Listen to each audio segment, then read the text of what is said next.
this is Nguyen Hue, and Nguyen Hue is known in Vietnam as walking street. And these walking streets are becoming more and more popular, particularly on Sundays, when they're absolutely packed with families, with street entertainers, etc. So Nguyen Hue goes all the way down to the Saigon River down there, and then from this direction you see a statue of Ho Chi Minh and the Saigon People's Committee.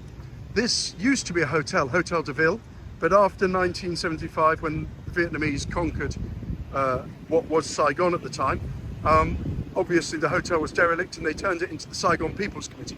It's a beautiful building. I think it was built between about 1902 and 1908. As I said, Hotel de Ville, now the Saigon People's Committee. Unfortunately, you can't go in there, but I have to say they've done a fantastic job with this street.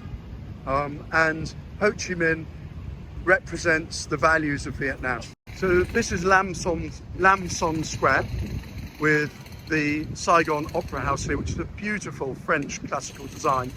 They've had real problems with this actually during the construction of the metro, because the metro runs straight under it. So I think it was built in, or completed, in 1897.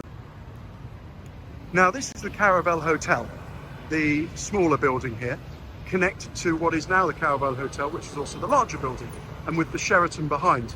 But during the American War of 65 to 75, this was the tallest building in Vietnam. It's 9 floors tall. And basically, the journalists lived on the 6th floor. There was a brothel on the 7th floor. The generals and the commanders lived on the 8th floor. And then there was a bar on the 9th floor called Saigon Saigon. It's worth going up there and having a look. A lot of the TV broadcasts and so on came from this building, from the Saigon Saigon bar at the top. So this is Hotel Continental Saigon, about 100 years old. A nice 3-stroke 4-star hotel, great location on Lam Son Square. So as we continue to walk up Dong Khoi, we come to Kong Sa Paris. I'm sorry, I butchered that pronunciation for all you Vietnamese, which basically means, I think, Paris Square. And in the middle of Paris Square, we have Notre Dame Cathedral, which is about 100 years old. I think they started it in 1880 or 1878 and completed it in about 1890. To the right of that, we have the post office here, which would have been the internet of the day. You go in there, it's fantastic. Probably hasn't been touched since the 1950s.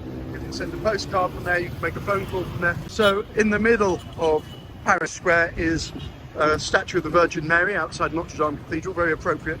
Once upon a time, I think it's stopped in the last 10 years or so, but every Sunday the statue used to weep miraculously, except when there was drought, which was a little bit strange. Maybe they couldn't afford to turn the tap on there. But you can see behind the statue is the post office, and then here the side of Notre Dame Cathedral, which was modelled on Notre Dame in Paris.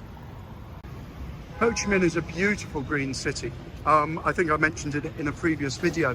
And you have all these trees which just are everywhere. They line the roads. It's almost Parisian, this city, in terms of the way in which it's just tree-lined and beautiful mixture of architecture. So here we have the site of the American Consulate. This was the original site of the US Embassy prior to 1975.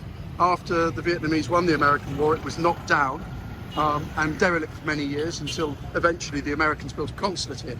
Saigon, as it was before 1975, was the capital of Vietnam.